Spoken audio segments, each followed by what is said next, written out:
السلام علیکم. میرا نام جی ڈاکٹر عاطف مجید ہے. میں یہاں کراچی میں ہی رہا ہوں. میری انڈر گریڈ ٹریننگ اور پوسٹ گریجویٹ ٹریننگ ساری آغا خان ہاسپٹل میں ہوئی ہے. اس کے بعد پھر مجھے موقع ملا کہ پبلک یونیورسٹی کے اندر سرو کرنے کا. اس وقت میں اسسٹنٹ پروفیسر وہاں گیسٹرونٹرولوجی میں ہوں, جہاں کراچی کے اندر ہم نے لیور ٹرانسپلانٹ سٹارٹ کیے ہیں, national institute of liver and G I diseases. میرا اپنا پرسنل شوق یہ ہے, آئی ووڈ لائک کہ جو ہمیں اللہ نے فن دیا ہے اور جو ہمیں اللہ نے جو ہے نا صلاحیتیں دی ہیں, ان کو آگے ٹرانسفر کیا جائے. اور اسی بنیاد کے اوپر ہم لوگوں نے ڈاؤ یونیورسٹی کے ہمارے سیکشن کے اندر ریزیڈنسی پروگرام بھی اسی اسٹینڈرڈس پہ سٹارٹ کیا جہاں ہم نے ٹریننگ کی تھی, اور اس کو اور بھی بہتر کرنے کی کوشش میں لگے ہوئے ہیں. ڈاکٹر ظفر زیدی سے میں 100% اگری کرتا ہوں کہ یہی ساری چیزوں کے اندر جس طرح براڈ لیول پہ انہوں نے بات کی ہے, میں ذرا فائن لیول کے اوپر as a health care professional بات کرنا چاہوں گا کہ ہم نے یہ دیکھا ہے کہ ہمارے جو پوسٹ گریجویٹ ٹریننگ ہے, اس میں بہت بڑی بڑی ڈیفیشنسیز ہیں. انڈر گریجویٹ لیول کے اوپر ہاسپٹلز اور میڈیکل کالجز بہت سارے بنتے جا رہے ہیں. پچھلے 10 سالوں میں اگر ہم ریکارڈ ٹریس کریں, انفیکٹ اگر اوور آل کراچی کے نمبرز ہم لوگ ٹریس کریں کہ کراچی میں کتنے میڈیکل کالجز ہیں, تو ہمارے پاس ٹوٹل 17-18 میڈیکل کالجز کا نمبر آتا ہے in process and functioning working.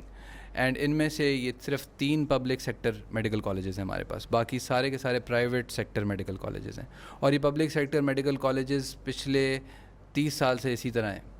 جو ڈاؤ میڈیکل کالج اس سے بھی زیادہ 30 سال تو مطلب ہمیں تو ان 30 سال کم از کم کے اندر ان کے اندر اضافہ تو نہیں ہوا.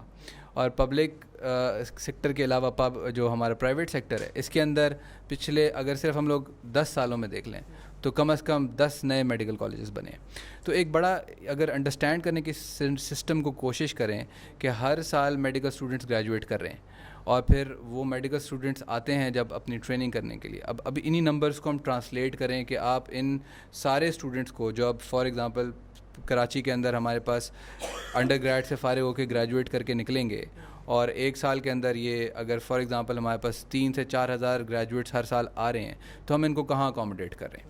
ہمارے پاس پوسٹ گریجویٹ ٹریننگ کے کتنے انسٹیٹیوٹس ہیں جو ان اسٹوڈنٹس کو ٹرین کر کے ان کو ایک پراپر ڈاکٹر بنا رہے ہیں. جیسے جیسے وقت گزرتا جا رہا ہے اور ٹیکنالوجی بڑھتی جا رہی ہے, ہمارے سامنے اتنی ساری بیماریاں آ رہی ہیں, اتنی ساری ایڈوانسمنٹس آ رہی ہیں کہ اب وہ دور نہیں رہا کہ آپ ایک جنرل فزیشین کے پاس جائیں. ایک جو صرف ان پڑھ سے ان پڑھ آدمی بھی ہوتا ہے اور اس کو پیٹ کا مسئلہ ہوتا ہے, تو وہ جا کے پوچھتا ہے کہ پیٹ کا اسپیشلسٹ کون ہے, میں پیٹ کے اسپیشلسٹ کو ہی دکھانا چاہتا ہوں. تو وہ بتایا جاتا ہے کہ بھئی یہ گیسٹرونٹرولوجسٹ ہے, یا ہارٹ کا اسپیشلسٹ تو یہ دل کا ڈاکٹر ہے, ہارٹ کے اسپیشلسٹ جا کے اوپینین جاتا ہے. تو اب ایک دور ایسا آ گیا ہے جس میں سب اسپیشیلٹی اور سپر اسپیشیلٹی کا زمانہ ہے, جہاں پہ آپ کو ایڈیکویٹ ٹریننگ دینی ہے. And unfortunately we don't have very good training institutes جہاں standard of care with good operating protocols training دی جا رہی ہو. اور جو ہمارے بلک ہے وہ ہمارے سامنے J P M C and civil hospital کے اندر ٹرین ہوتا ہے, اور وہ بلک کو اگر ہم جا کے ذرا غور سے دیکھیں تو اندازہ ہوگا کہ کتنی بڑی بڑی ڈیفیشنسیز ہیں. تو we need to come up with systems and devise plans کہ ہم اپنی training process of higher education میں, جس طرح ہم لوگ ہائر ایجوکیشن میں باقی اتنی ساری چیزوں کو ایوالو اور ڈیولپ کر رہے ہیں, میڈیسن کے اندر بھی پوسٹ گریجویٹ ٹریننگ کو اور پوسٹ گریجویٹ ٹیچنگ کو بہتر کرنے کی کوشش کریں.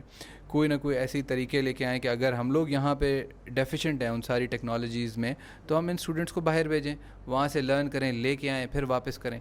یا یہاں پہ ہمارے پاس ود ان آور ایریاز جو ڈیفیشنسیز ہیں, جو چیزیں ہیں ایک انسٹیٹیوشن میں نہیں ہے دوسرے انسٹیٹیوشن میں ہیں, تو ہم دوسرے انسٹیٹیوشن کے ساتھ کوئی ایس او پیز یا کوئی میمورینڈم آف انڈرسٹینڈنگز بنا کے وہاں پہ بھیجیں. جس طرح مثال کے طور پہ ابھی ہمارا لیور ٹرانسپلانٹ پروگرام ایوالو ہو رہا تھا, تو ہم نے جب تک سٹارٹ نہیں ہوا تو کچھ لوگوں کو باہر بھیجا, کچھ لوگوں کو دوسری جگہوں پہ بھیجا جہاں پہ یہ سارا سسٹم سٹارٹ ہوا ہے, وہاں سے ان کو ٹرین کر کے پھر واپس لے کے آئے. And then those people who actually got trained they came back. So اسی طرح یہ ہیلتھ کیئر ایجوکیشن میں بہت ساری ڈیفیشنسیز ہیں, اور ان ساری چیزوں کو پورا کرنا, یہ جس طرح ڈاکٹر زیدی نے کہا کہ ہمارا یہ سرکار کا کام ہے پورا سسٹم ڈیوائز کرنا. کم از کم اگر سرکار نہیں بھی کر رہی تو آئی ایم گلیڈ کہ کچھ ایسی انسٹیٹیوشنز ہیں پرائیویٹ لیول کے اوپر وہ کر رہے ہیں, لیکن وہ اتنے بڑے نمبر کو کسی طرح سے بھی پورا نہیں کر سکیں گے جتنا گریجویٹس نکل رہے ہیں. دوسرا پھر نقصان اس چیز کا کیا ہوتا ہے کہ جتنا ہمارا ٹیلنٹ ہے وہ سارا ٹیلنٹ جو ہے نا وہ برین ڈرین ہوتا ہے. اتنے سارے ڈاکٹر جب دیکھتے ہیں کہ بھائی مارکیٹ میں ٹریننگ سپیسز نہیں ہیں, مارکیٹ میں فردر گرو کرنے کے لیے جو اپرچونیٹیز ہیں ہمارے لیے لرننگ کی, کیونکہ MBBS کرنے کے بعد ایک ڈاکٹر سوچتا ہے اس کی تو ابھی کوئی ویلیو نہیں ہے.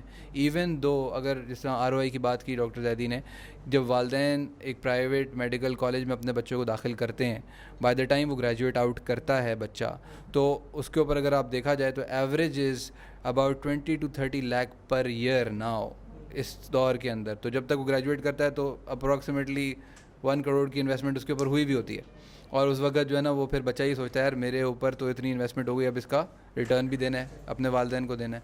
تو اس سچویشن کے اندر اگر وہ اس سسٹم کے اندر رہتا ہے, اس سسٹم کے اندر ایک اور میجر پرابلم یہ کہ ریمونیریشن اتنی اچھی نہیں ہے. ہم لوگوں کو یاد ہے ہمارے وقت میں, جب ہمارے وقت میں ہاؤس جاب ہوا کرتا تھا گریجویشن کے بعد, تو اس وقت 7,000-8,000 روپے کی تنخواہ ہوتی تھی, اور اس پہ بولا جاتا تھا کہ بھئی شکر کرو مل رہی ہے, کیونکہ ایسے بھی ہسپتال ہے جہاں نام کی ہے ملتی نہیں ہے. تو اس کے بعد پھر ریزیڈنسی ٹریننگ کے اندر بھی ایسا ہی ہوتا رہا.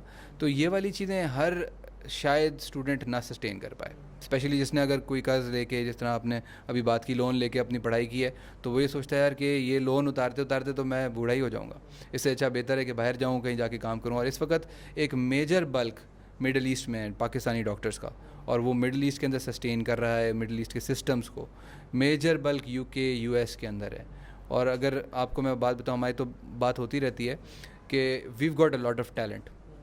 Pakistani doctors are very well recognized abroad. UK میں اور US میں ہیڈ آف ڈپارٹمنٹس ہیں, بڑی بڑی گائیڈ لائنس کے بنانے والے ہیں. انفیکٹ جو امریکن کالج آف گیسٹرنٹرولوجی کے جو اس وقت پریزیڈنٹ ہیں وہ بھی پاکستانی اوریجن کے ڈاکٹر ہیں. تو آئی ایم جسٹ سیئنگ کہ جس ٹیلنٹ کو یوٹیلائز کرنا, ٹرین کرنا, چینل کرنا, مینٹور کرنا, یہ ایک ہمارے لیول کے لوگوں کی ذمہ داری ہے کہ یہ جو ہے نا اپنے جونیئرس کو ٹرین کریں. ہمارے یہاں یہ ایٹیٹیوڈ انفارچونیٹلی نہیں ہے. ہمارے یہاں ڈاکٹری میں یہ ایک بڑا ایٹیٹیوڈ ہے کہ بس یہ چیز مجھے آ گئی, اسکل کو میں اپنے تک رکھوں, اس کو ٹرانسفر نہیں کروں, نہیں تو اگر وہ بھی سیکھ لے گا تو وہ بھی کرنے لگ جائے گا, میرے نمبرز کم ہو سکتے ہیں. تو اس سارے ایٹیٹیوڈ کو چینج کرنے کی ضرورت ہے. اس کے علاوہ اگلا جو تھاٹ پروسیس یہ سارے ایجوکیشن اور ٹریننگ کے علاوہ ہے وہ یہ کہ ہیلتھ کی کاسٹ بہت تیزی سے بڑھتی جا رہی ہے, اور عوام الناس کی جو انکم ہے وہ اپروکسیمیٹلی اتنی ہے. آج سے 10 سال پہلے جو ایک ڈرائیور اور ایک چوکیدار کما رہا تھا, اس کی تنخواہ میں 3-4 ہزار روپے, 8-10 ہزار روپے بڑھائی ہوئی ہوگی. تو ایوریج جو ہماری پاپولیشن ہے ان کے انکریمنٹ اتنے نہیں ہوئے ہیں جتنی ہماری ہیلتھ کیئر کاسٹ کی انکریمنٹ ہو گئی ہے. چھوٹی سی اکوپمنٹ ذرا سا ڈالر اوپر جاتا ہے, تو چونکہ ہماری ساری کی ساری اکوپمنٹ باہر سے آتی ہے, موسٹلی ہیلتھ کیئر کی اکوپمنٹ باہر سے آتی ہے. سرنجز ہم بنانا شروع کر دیں, ہم نے بہت بڑا اسٹیپ لیا, حالانکہ syringes is just a small armamentarium in our things. There so many things, endoscopes ہیں, اینڈوسکوپی کے اکوپمنٹ ہیں, اسٹینٹس ہیں, کیتھیٹرز ہیں, اور اس کے علاوہ جو ہے وہ کیا کہتے ہیں ہیلتھ کیئر کے اندر آگے چلے جائیں تو ٹیکنالوجی میں پھر CT اسکینرز ہیں, MRIs ہیں, الٹرا ساؤنڈ مشینز ہیں, and all of these things unfortunately none of them are being manufactured here, and یہ ہمیں کاسٹ کے اندر بہت ایکسپینسو پڑتی ہیں to actually buy them from abroad, get them in. There only few hospitals جن کو یہ ٹیکس معاف ہوتا ہے, تو اس کی وجہ سے ان کو یہ چیزیں جو ہے نا وہ سستی پڑ جاتی ہیں, ورنہ زیادہ وہ بھی نہیں رہا بتا رہے ہیں. تو اب یہ والی ساری چیزیں جو ہے نا, تو یہ والی ساری چیزیں ایک چیز ہوتی ہے اگر 10,000 روپے کی 10,000 روپے کی ہوتی ہے, وہ آپ کو کاسٹ میں بہت زیادہ پڑتی ہے, اور اس کا ریٹرن کہاں سے ملتا ہے, تو the patient unfortunately has to pay because there is no health care system. تیسری چیز اس کے علاوہ جو میں بات کرنا چاہ رہا ہوں وہ یہ ہے کہ prevention is a very important thing. جس طرح ڈاکٹر صاحب نے بتایا, ہمارے یہاں ایک میل پریکٹس کا ایک میجر ایشو ہے. بڑے شہروں میں پڑھے لکھے لوگ تو ہاسپٹل آ جاتے ہیں, بڑے شہروں کے اندر آؤٹ اسکرٹس کے اندر چھوٹے علاقوں کے اندر اتنے ان پڑھ لوگ ہوتے ہیں, they would go to the گلی والا ڈاکٹر, اور نمبر آف گلی والا doctor is still more somehow then the trained MBBS doctor. اگر آپ ان کی ڈگریاں دیکھیں تو انہیں بہت ساری لکھی ہوئی ہوتی ہیں, لیکن اگر آپ ان سے بولو ایک بھی دکھا دو تو نہیں آتی. تو وہ ان کے پاس جا کے ایک نہ اور ان کے پاس ایک ہی جو ہے نا they've got a simple formula کہ آپ ان کے پاس جاؤ گے تو اس کے پاس جائے کہ آپ کو ایک ڈرپ لگے گی جس میں ایک بیبی ڈاکس کا انجیکشن ہوگا, ایک جینٹیمائسن کا ہوگا, اور ایک ڈیکسا کا انجیکشن ہوگا, اور وہ لگاؤ گے تو مریض کو اینٹی بائیوٹک بھی مل گئی تھوڑی سی, اور تھوڑا سا اسٹیرائڈس کی وجہ سے تھوڑا سا اس کا طاقت بھی آ گئی, جان بھی آ گئی, اور جو ہے وہ اس کو ڈرپ بھی مل گئی. اب وہ بیچارے ڈپینڈنٹ ہو جاتے ہیں اس چیز کے لیے. For every like 6 weeks 8 weeks down the line وہ جا کے جی طبیعت خراب ہے, جسم میں درد ہو رہا ہے, and early on diseases are missed, they are not properly diagnose. تو یہ ایک میل پریکٹس, کویک پریکٹس, اس کو بھی ایڈریس کرنا چاہیے کہ ہماری کمیونٹی میڈیسن, فیملی میڈیسن والے ڈپارٹمنٹس کو ایسے سینٹرز اسٹیبلش کرنا چاہیے جو پرائمری ہیلتھ کیئر کے اوپر جو ہے وہ لیڈ کریں. اس کے لیے اگین لائزن ہمیں کرنا پڑے گا, اور جس طرح ڈاکٹر ظفر نے آلریڈی بات کر دی, میں بھی یہ ایڈوکیٹ کرتا ہوں کہ بیوروکریسی اپنی جگہ, ہیلتھ کیئر اپنی جگہ, اینڈ ہیلتھ کیئر انڈیویجولس کو ہیلتھ کیئر کو رن کرنا چاہیے, بیوروکریسی اینڈ پولیٹیشینس کو پالیٹکس رن کرنے چاہیے. There should be someone who should lies in between. The public sector hospital should not be guided by non technical, non doctor people what to do. جس طرح ابھی انہوں نے بات کی, it's a very clear example. آپ اتنا بڑا بجٹ سائبر نائف کے اوپر لگا رہے ہو, حالانکہ اسے بینیفٹ ایک دو لوگوں نے کرنا ہے, اور ایٹ لارج اتنے سارے لوگوں کو اس بجٹ سے بینیفٹ دیا جا سکتا تھا. مے بی 2 ہاسپٹلس بنائے جا سکتے تھے with proper I C U, special care, H D U, and کتنے لوگوں کو آپ اور ٹرین کر سکتے تھے, ٹریننگ انسٹیٹیوٹس بنا سکتے تھے.